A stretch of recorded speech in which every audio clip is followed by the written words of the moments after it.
Good evening, Ma'am Gabs. I am Mia Gracia Chua from BSBA 3C, and I am going to report the planning and delivering sales presentation. So, we're gonna talk about sales presentation. Sales presentation is a talk giving information about a product or service that you are trying to sell, and it is intended to persuade people to buy the said service. First, we have planning. The first step is to establish the objectives of your sales presentation. So, it means, dito po natin, kailangan na i-educate yung ating prospect or yung ating future consumers na kung sino tayo, kung ano yung brand natin, at kung ano po yung product or service na pwede na lang i-avail sa ating company. Next, of course, is to get the sale. Ayan, kailangan natin gawin niyang objective kapag tayo ay mag-sales presentation. Next is to create rapport or build trust. Importante din to dahil dito tayo magiging connected sa ating customers. And, ayun, makukuha natin yung tiwala nila para ma-avail nila yung mga product natin.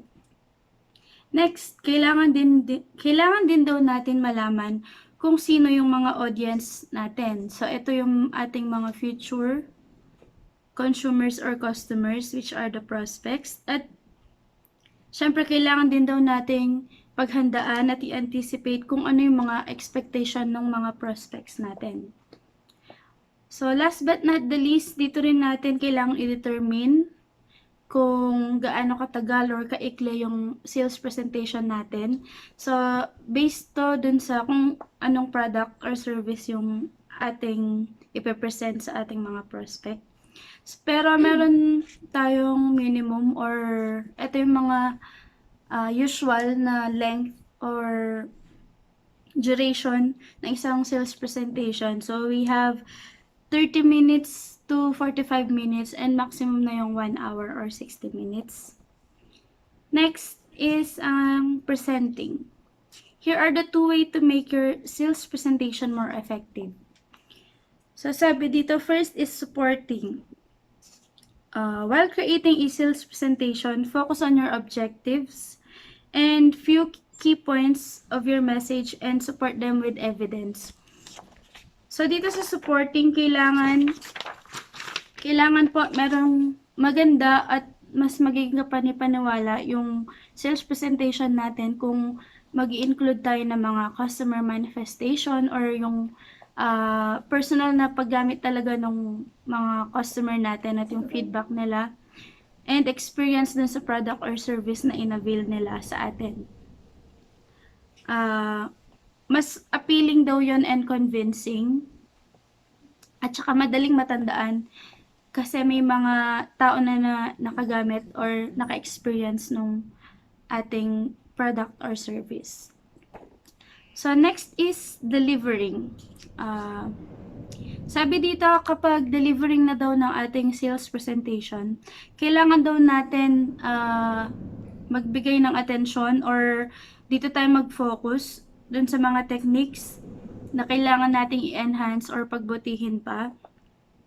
At syempre, kailangan daw na pakita natin na professional tayo para at least magiging convincing nga tayo sa mga prospects.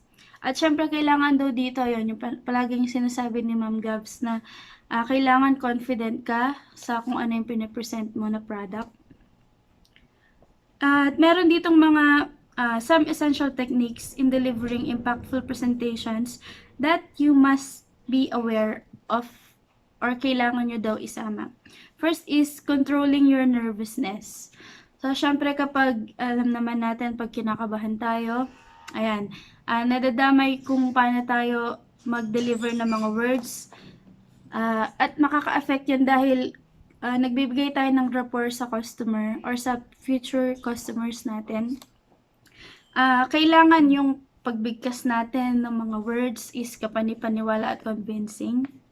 At syempre, kailangan nating connection. Yan. First, kailangan natin ng eye-to-eye contact sa mga audience natin sa sales presentation. Ayan, para mas, yan, yung rapport nga or yung connection is ma-build throughout the sales presentation. Next is displaying relevant body languages. So, importante rin to kapag tayo ay nagde-deliver ng ating sales presentation.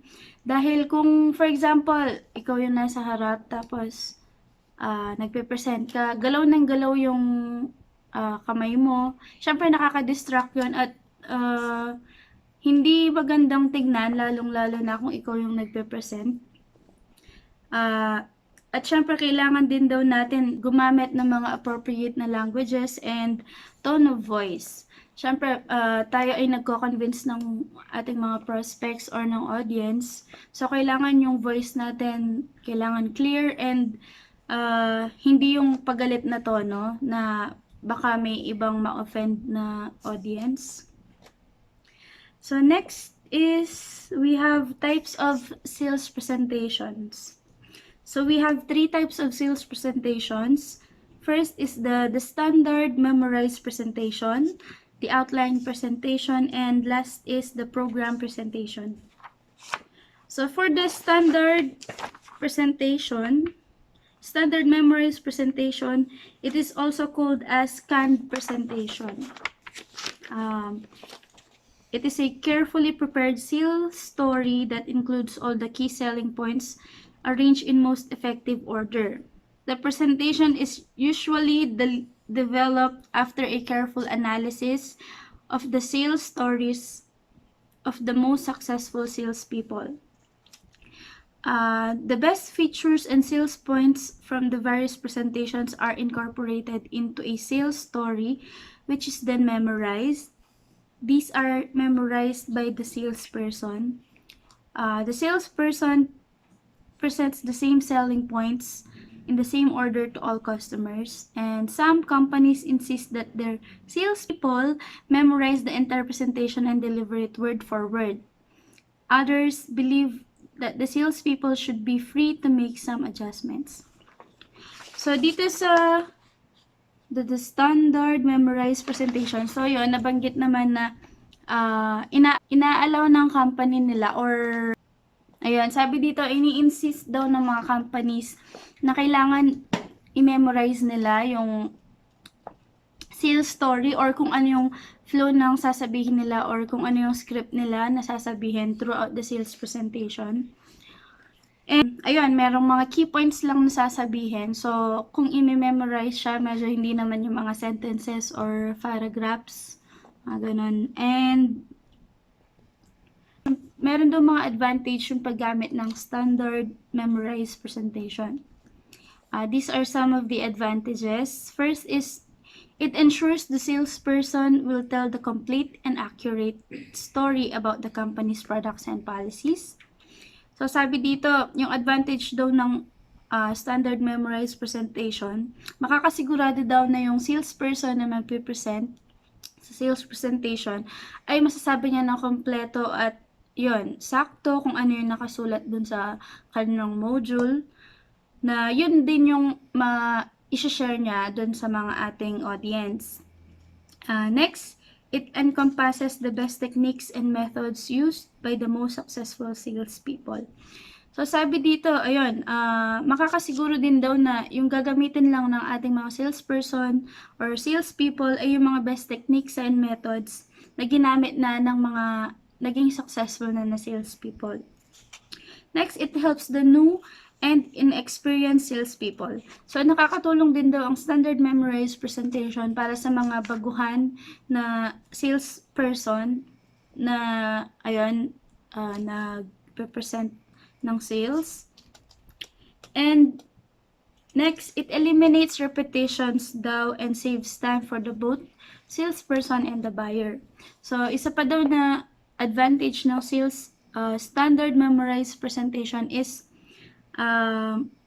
ayun nga, naiiwasan daw yung paulit-ulit na pagsabi ng mga words para makompel yung mga customers ay yung mga future customers natin. At nakakasave daw yun ng oras, syempre hindi lang sa salesperson or dun sa salespeople, pati na rin dun sa mga audience natin or sa buyers natin. And it guarantees the most effective presentation by having the sales points arranged in a logical and systematic sequence. Ayan, makakasiguro din daw tayo na effective yung presentation na ipipresent ng ating salespeople dahil nga naka-arrange sila ngayon na mas madaling maiintindihan ng ating mga audience. And it provides effective answers to all the possible objections that may be raised by the prospects and thus gives the salesperson additional confidence. Ayan, nagbibigay din daw to ng effective answers para sa mga possible na tanong ng ating mga audience regarding dun sa product or service na ating pinipresent sa kanila. Next is, meron din daw disadvantage, ayan, ang paggamit ng standard memorized presentation. First it is inflexible, artificial, and it tends to make a robot out of a salesperson. As a result, they lose enthusiasm and originality. So first na daw na disadvantage ng standard memorized presentation is, yun nga, hindi nagiging creative daw yung mga salesperson. Yun nga, sabi dito, minention na parang nagiging robot na lang daw sila. Dahil kung ano yun nandun sa kanilang module, yun lang yung kanilang pwedeng sabihin. Hindi na nila pwedeng mas i-express pa yung product or service na gusto natin i-share sa ating mga audience. And sabi pa dito, they lose enthusiasm and originality. Dahil, syempre, ang pagiging salesman or sales professional, maganda kapag meron kang originality. Kaya daw dito sa standard memorized presentation, nawawala daw yung pagiging originality ng isang salesperson. Next, it cannot be used in types of selling in which the salesperson makes regular calls on customers. So, yun, sabi dito, hindi daw pwedeng gamitin yung type ng presentation na to kapag gusto natin makapag-sales talk sa mga customer. Dahil nga, yun lang yung pwede nating sabihin at i-memorize yun. Meron mga questions si customers na hindi akma dun sa mga pwede lang nating sabihin. So, yun. Isa daw yun ang disadvantage. Next, it discourages or prevent the prospect from participating in the sales conversation. So, sabi daw dito, ayun, parang nagiging hadlang daw to sa ating customers dahil yun nga, tuloy-tuloy lang kasi yung pagsasalita natin or pagpe-present sa mga audience. Wala silang chance na magbigay ng question or ng feedback dun sa kung ano yung pre-present natin. Next, difficult to get started again after being interrupted by the prospect. So, yun, dahil nga memorized yung mga sinasabi natin sa mga audience, kapag na-interrupt daw tayo ng prospect or yun yung audience natin, mahirap na daw tayong makabalik or mahirap na tayong mapunta ulit dun sa topic kung asan tayo. Yun, dahil nga memorized, syempre malaki yung chance na mabilis ka din ma-distract. And sabi pa dito, not practical when many products are sold. So, yun daw, hindi rin daw to practical or hindi rin daw to pwede kapag maramihang mga products yung i-present natin. Dahil mas maraming product, mas marami ka ring i-memorize.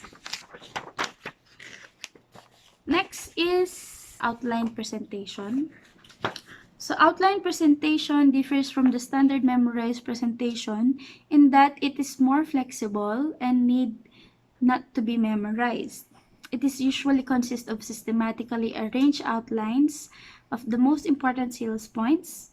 Ayan, it may also include necessary steps for determining the prospect's needs and for building goodwill at the close of the sale.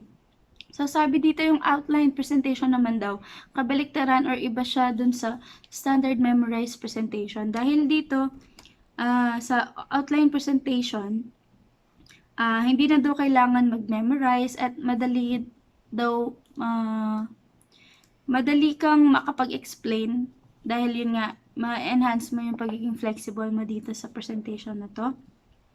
At sabi pa dito, ayun, meron din daw siyang kamukha ng standard memorized, presentation na systematically arranged outline, and meron mga sales points na nandoon nakapaloob. And salespeople often memorize presentations such as standard instruction, standard answers to the most common objectives, and standard close. So, sabi pa dito sa outline presentation, madali daw natin masasagot yung mga tanong ng mga audience natin or ng mga customers natin. At madali rin daw natin sasabi or madedeliver yung mga introduction, ayun, kung ano yung mga standard na kailangan sagutin sa mga tanong ng mga customers natin. This is, through skillful use of the memorized parts, the salesperson gain many of the advantages of a complete standard memorized presentation, but they will still keep the interview flexible and informal. And some companies provide their salespeople with a suggested outline for each product. And others provide general instructions of the techniques of developing sales outline. So, dito daw sa sales outline, meron lang daw mga general instructions na or mga techniques na ibibigay si company, ayun, para mas madali natin ma-deliver sa customers or sa audience natin kung ano yung mga ipipresent natin. Next, same din, may advantages din daw ang paggamit ng outline presentation. At ito, yung isa sa mga advantages niya is more informal daw and natural. So, yun, hindi katulad na sa standard memorized presentation na kung ano lang yung nandoon sa module mo, yun lang yung pwede mong sabihin. Dito sa outline presentation, advantage niya, ayun, pwede kang mag-present ng natural, ayun, pwede ka rin magsalita ng informal na mga informal conversations kasama sa audience mo. And sabi pa dito, mas flexible ka daw dahil pwede kang mag-add ng mga sarili mong strategy kung paano ka pwedeng mag-present ng sales presentation. And sabi pa dito, it is easier for the salesperson to get back on track if interrupted. So, unlike dun sa standard memorized presentation, dito daw sa outline presentation, mas madali daw tayong makakatch up kapag merong mga customers na, for example, nag-interrupt dun sa sales presentation mo. Dahil hindi memorize yung mga sinasabi mo, ayun, madali ka makakabalik kung nasang topic na kayo. And sabi pa dito, there is a less chance for domination by the salesperson. Therefore, the prospect's needs, desires, viewpoints, and opinions are more likely to be considered. Ayun, sabi pa dito, ayun daw, kapag daw outline presentation daw yung ginamit natin sa pagpipresent, mas madali daw natin ma-express or mapapakita sa mga audience natin kung ano yung kung bakit kailangan talaga nila yung product na to at kung ano yung benefits makukuha nila sa paggamit ng product or sa pag-avail nila ng service na yon. And next is, ito naman yung some of the disadvantages ng outline presentation. So, the salesperson may not be able to express themselves as effectively when speaking extemporaneously. Ayun, dahil nga informal and magiging mas flexible yung pagpipresent natin at natural tayong magpipresent, meron din daw chance na hindi daw ma-express ng isang salesperson or salespeople yung kanilang sarili ng effective dahil nga pwedeng puro informal or natural lang yung kanilang pag-present. Next is, this is a greater chance to be considered this is a greater chance to be sidetracked from the sales story. And the salesperson may not prepare the sales talk as carefully when it is not committed to memory.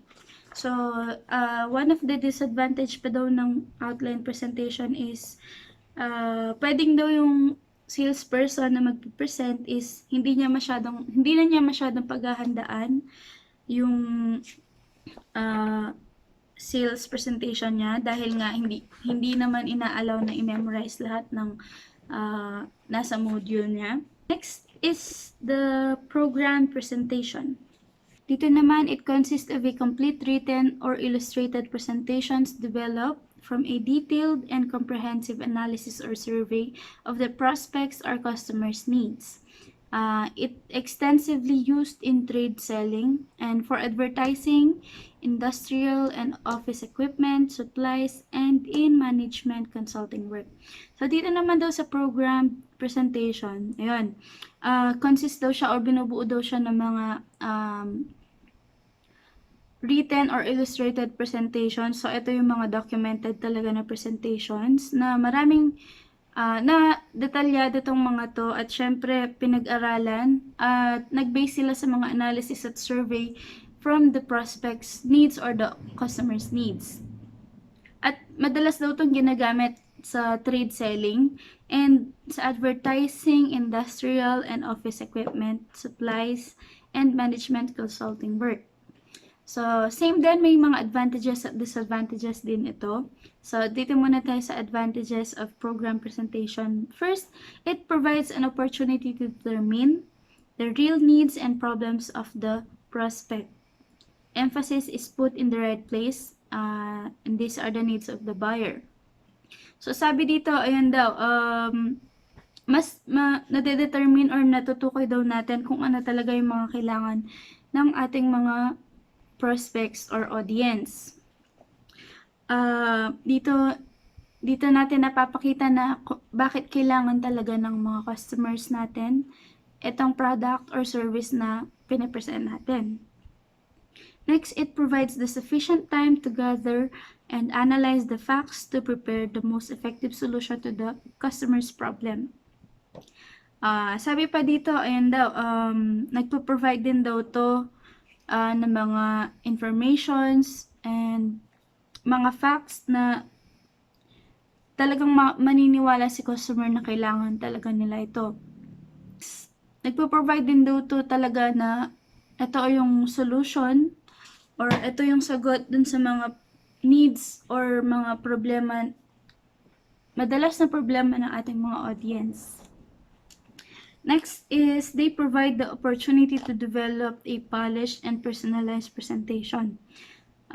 Dahil nga extensive or pinag-aaralan talaga yung ganitong klaseng presentation, mas nade-develop daw nito yung mas malinis na pagkakagawa ng presentation at syempre mas personalized yung presentation dahil mismong si salesperson or si salesman yung gagawa nito at syempre pinag-aralan talaga niya to. At next, it eliminates time caused by an extensive number of interviews. The salesperson normally obtains permission to make the survey during the first interview and then presents recommendation during the second interview. So, dito naman daw sabi niya, ayan, hindi daw to masyadong nagka-consume ng time. Lalo na kapag nag-i-interview ka ng mga customers. Dahil, ayun daw, normally daw yung salesperson natin, ayan, meron naman siyang permission na mag-survey dun sa mga customers natin. At syempre later on, kapag nag-conduct ulit sila ng survey, mas madali na dahil meron na silang rapport or connection. Next, ito naman ang disadvantage ng program presentation.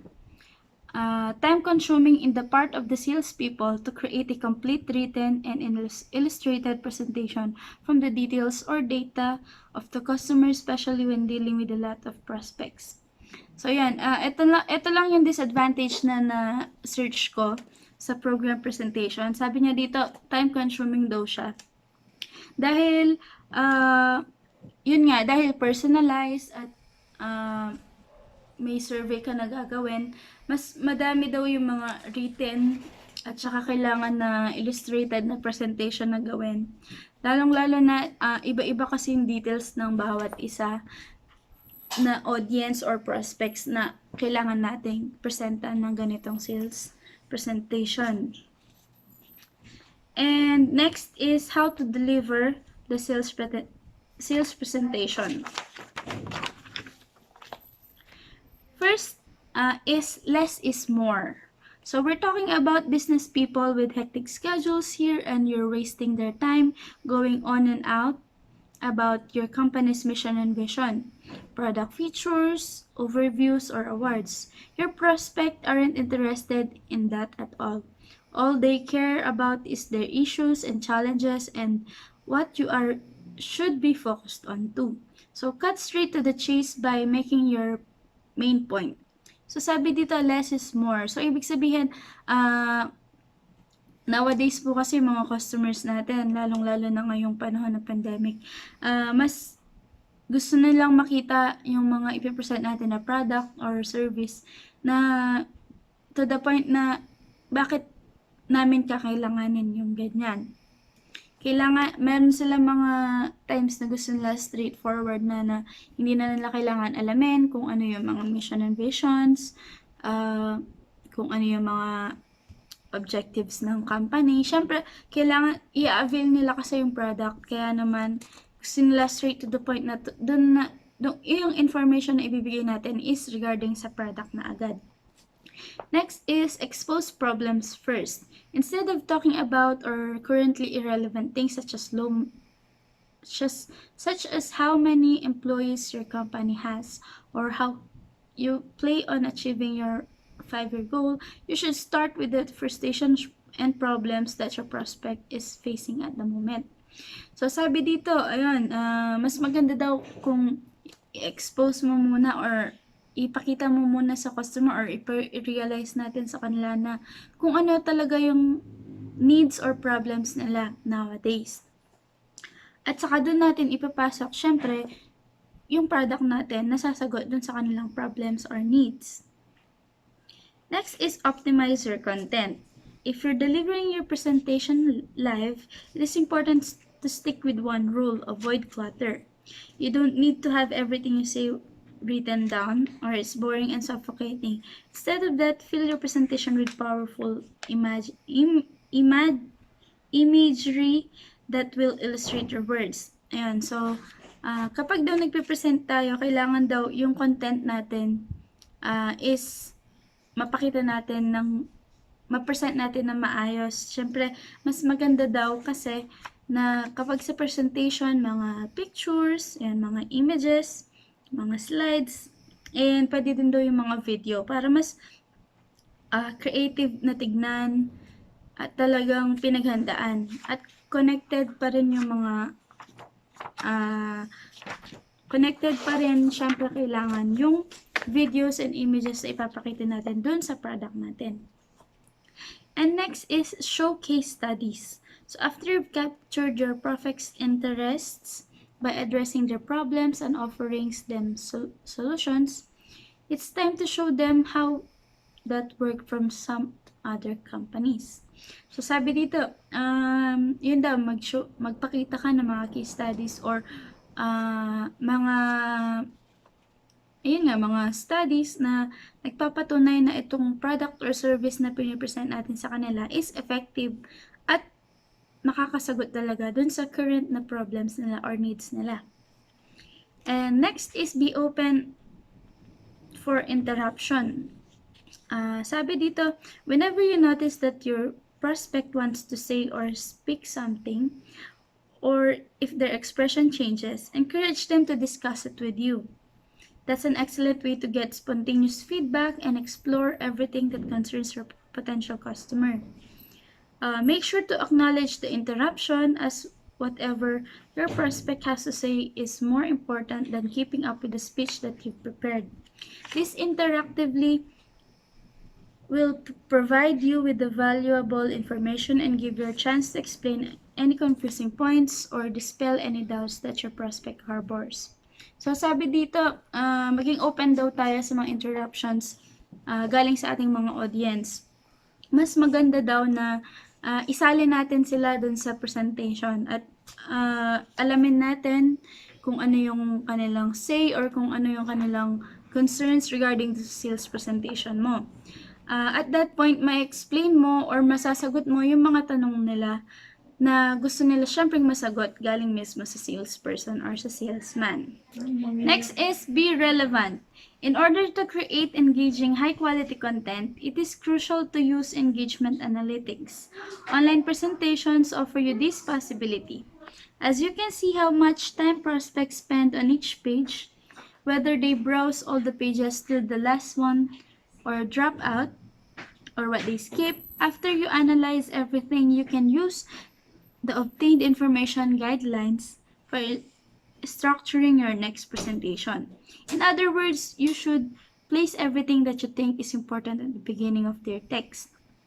Sabi dito, kailangan daw natin maging relevant or kailangan daw na yung ating sales presentation ay napapanahon, lalo na kailangan updated syempre yung ating sales presentation para nakaka-relate yung ating mga audience kung ano man yung pinipresent natin. At syempre, pwedeng doon nila ma-realize na, kailangan ko pala to. Kailangan ko palang i-avail ng product na to. So, next is excel at showmanship. Your ability to make an entrance and present your product's problem and the solution you offer in an innovative and compelling manner will create the wow effect. What you have to say is much more important than the fact that you're uncomfortable and stressed out. So here's what you can do about that. First is to outline your story and pick your main points. Plan your delivery, plan your multimedia, and work on a stage presence.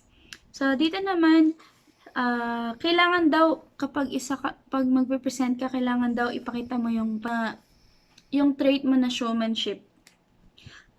Ito yung kung paano natin mapapawaw si customer, kung paano marirealize ng ating audience na convincing talaga itong nagpe-present na to at kailangan ko talagang bilhin. So, syempre yun nga, meron mga kailangan mo nang gawin para mapakita mo yung showmanship sa pagpe-present. Yun, kailangan mo muna daw i-outline yung story or ayan, pick your main points, sabi dito. Kung ano lang yung mga mahalaga na makakasigurado ka na masasagot yung mga tanong ng ating customers or audience natin. Siyempre, kailangan mo din pagplanuhan kung paano mo i-deliver yung mga words na yan, kung paano mo i-deliver or paano yung timing na pag-present mo ng mga images or videos mo. And siyempre, kailangan mo rin pagplanuhan daw kung anong gagamitin mo na multimedia. So, pwede kang gumamit ng projector, pwede ka rin gumamit ng speaker para mas madinig ka kung marami yung audience na mag-a-attend sa sales presentation mo. And syempre, kailangan mo din daw paghandaan yung stage presence mo. Syempre, kailangan mo munang ipakita or kailangan mo munang makatch yung attention ng mga audience mo bago ka mag-start. Para hanggang matapos yung sales presentation mo, syempre, nakatutok pa rin sila sa'yo. Next topic is getting the customer's attention. So first is plan how you can attract customers for business. Sometimes you can't plan everything, but you will implement much more systematic approach if you plan various ways and opportunities to attract your potential customers. So sabi dito, syempre, unang-una, planuhin muna daw natin kung paano natin ma-attract yung customers natin. May mga bagay na hindi naman natin pwedeng isama sa plano, pero as much as possible na pwede natin magawa para maka-attract ng customers, pwede natin isama sa ating plan na ginagawa. So, madami naman daw mga paraan at mga opportunities kung paano natin ma-attract yung mga potential customers natin. Number 2 is use different channels to attract them. For different businesses, there will be different channels. It is an excellent try to test different channels to attract the attentions of your potential customers. So, sabi dito, para daw maka-attract, para daw makuha natin yung attention ng customer natin, kailangan daw natin gumamit din ng iba't ibang channels. So, ito yung mga pwedeng distributors natin, mga manufacturers. Yan, makakatulong din daw yan para makakuha tayo or makuha natin yung attention ng ating mga customers. Next is give attention to get attention. If you give your attention to your potential customers, it is more likely that you will get their attention reciprocally. So, sabi dito, kailangan daw natin pagtuunan ng pansin para tayo din pagtuunan din nila ng pansin. So, sabi dito, kapag daw binigyan natin ng attention or binigay natin yung attention natin sa mga customers natin, same lang din to yung gagawin nila sa atin. Parang give and take lang yun. And sabi dito, number 4, you don't need secrets. Inform your potential customers about everything vital to them. The competition will discover me. Also, they will copy my work. The competition will know about my work. Although the statement can be still possible, you need to take the risk because the potential customers can't give you their attention without attracting theirs real pain points and emotions. So, para daw makuha natin yung attention ng ating customers, kailangan daw, syempre, malaman daw natin kung ano yung mga talagang kailangan nila sa ngayong napapanahon na to, kung ano yung mga services na akma para sa kanila. Para at least nalalaman daw natin kung anong mga klaseng product or service pa yung pwede nating magawa. At syempre dahil doon, makukuha natin yung mga attention nila. And number 5 is be unique, do not copy. You can study and analyze your competitors but do not copy them. So para daw makuha natin yung attention ng customers, wag daw nating gayahin yung mga competitors natin. Kailangan daw maging unique tayo kung paano natin i-develop yung product natin or kung paano natin i-present yung product or service natin para sa kanila. Kailangan daw maging unique or kakaiba tayo compare sa ating mga competitors para mas madali nating makuha yung attention nila. And number 6 is be realistic. It is not important what you think. It is more important what your customers think. You need to be realistic about them. So sabi dito, kailangan daw maging realistic ka. Or, ayun nga, kailangan daw mas bigyan natin ng pansin kung ano yung iniisip ng mga customers. Wag daw yung sarili nating pananaw. Kailangan din daw malaman natin kung ano yung mga iniisip ng customers, kung ano yung say nila sa product or service na pinaprovide natin. Ayun. Next is stop talking and start listening. Listening will tell you what the other side wants to achieve. And if you know that, and you hit him in their real wants, you will have their attention. So, sabi pa dito sa number 7, stop talking and start listening. Kailangan, syempre, palagi naman to sa kahit importante na kailangan pakinggan muna natin yung mga customer natin. Kailangan natin silang pakinggan para malaman natin kung ano talaga yung kanilang mga kailangan, kung ano yung feedback nila sa product na in-avail nila or service na in-avail nila sa atin. At kapag pinakinggan kasi natin sila, magiging connected tayo sa kanila at mas madali tayo makakakuha ng mga ideas and information para mas mapabuti pa yung ating product or service. At syempre, kapag yun nga, simulan natin na pakinggan sila, yung attention nila, syempre, ibibigyan na nila sa atin. Kaya, parang win-win situation din yun sa part na yun. Next part is dramatizing the sales presentation. So, we have salesman factor. The salesman factor, it is a factor in sales presentation and dramatization or SPD, which is influenced directly by the salesman. So, salesman factor daw, ayan, syempre, directly daw yan sa salesman. It is basically the personality of the salesperson presenting the product and how convincing is he. First is the need factor. It is a factor in SPD which is influenced by the need of the prospects. The salesperson must listen to the prospect in regards to the need of the product. The salesperson must smoothly find a way to introduce the product to the prospect and relate it to the current needs of the prospect. So dito daw sa need factor, ang salesperson daw kailangan pakinggan niya kung ano yung kailangan ng customer natin. At kapag nagawa na ng salesman yun or ng salespeople natin yun, mas madali rin para sa salesman na malaman kung ano yung akma na solusyon na ibibigay natin para sa ating mga prospect or future customers. Next is the product factor. It is a factor in SPD which is influenced by the product itself. It is focused on how the product will help the prospect in its daily life. The brand and manufacturer of the product is also play a big role in this factor. Sometimes the brand name itself is enough to address this factor. So dito naman sa product factor, ito daw, tumutukoy siya mismo sa product natin. Yan, pinofocus dito sa product factor kung gaano nakakatulong yung product na in-avail ni customer or kung gaano makakatulong yung product na pinipresent natin sa customer sa kanyang pang-araw-araw na gawain. Ayun, at syempre malaki din daw po yung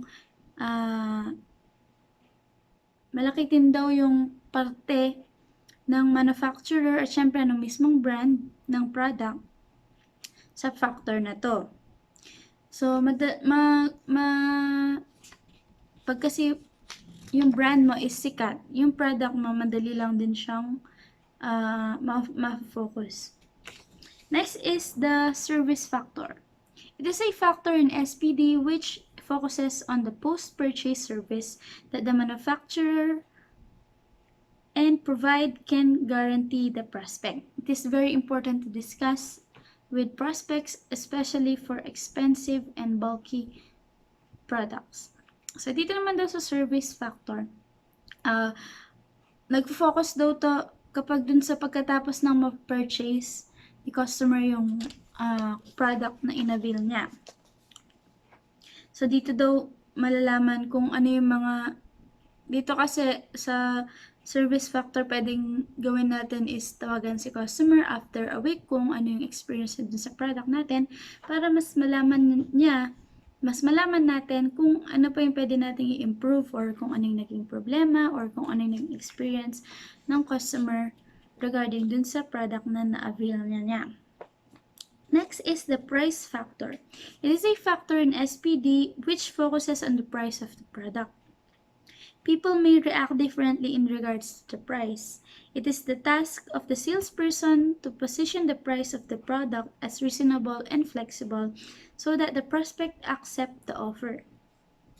If the price is reasonable, not flexible, the salesperson may introduce promos and freebies. So, ayun. Dito naman sa price factor, dito daw nag-focus dun sa price or dun sa presyo ng ating produkto.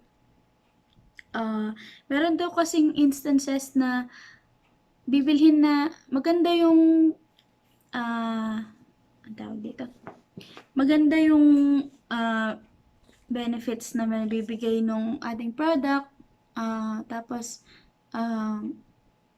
talagang kailangan siya, masasabing kailangan talaga siya ng mga audience na yon, pero pricey. So, magdadalawang isip yung customer or yung audience natin na i-avail yung product. So, magandang gawin daw doon is, kung yun nga, maganda yung product pero yung price niya is hindi masyadong reasonable, pwede daw tayong magbigay ng mga freebies and mag-introduce tayo ng promos para hindi sila mabigatan or hindi nila masasabi na sobrang mahal.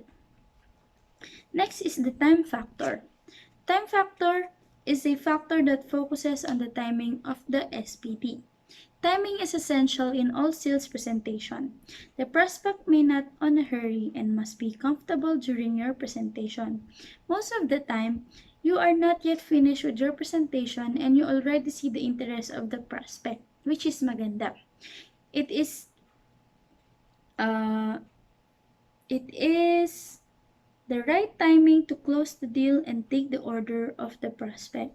So, dito naman daw, sa last part ng dramatizing the sales presentation, which is the time factor. Dito daw, kailangan daw yung timing is, syempre, mahalaga daw yung timing sa pag-present natin ng product natin or service. Kailangan daw, ayun, syempre kailangan daw na yung nagpe-present is hindi mabilis magsalita, hindi naman sobrang mabagal magsalita. At syempre kailangan timely daw dapat yung kanyang kung paano niya i-present yun nga, yung mga images and videos. At syempre, ayun nga, pag nasa timing daw tayo ng pagpe-present, yun, kahit meron daw mga chances na kahit hindi pa tapos yung buong presentation mo, is makakonvince mo na si customer na i-avail yung product. Dahil nga, yun nga, maganda, clear ka mag-explain, nasasagot yung kanilang mga tanong. Kaya mas malaki yung chance na makaklose yung deal at makaka-avail ng product si customer. And that's the end of my report. Once again po, I'm Gracia. Thank you po and God bless you.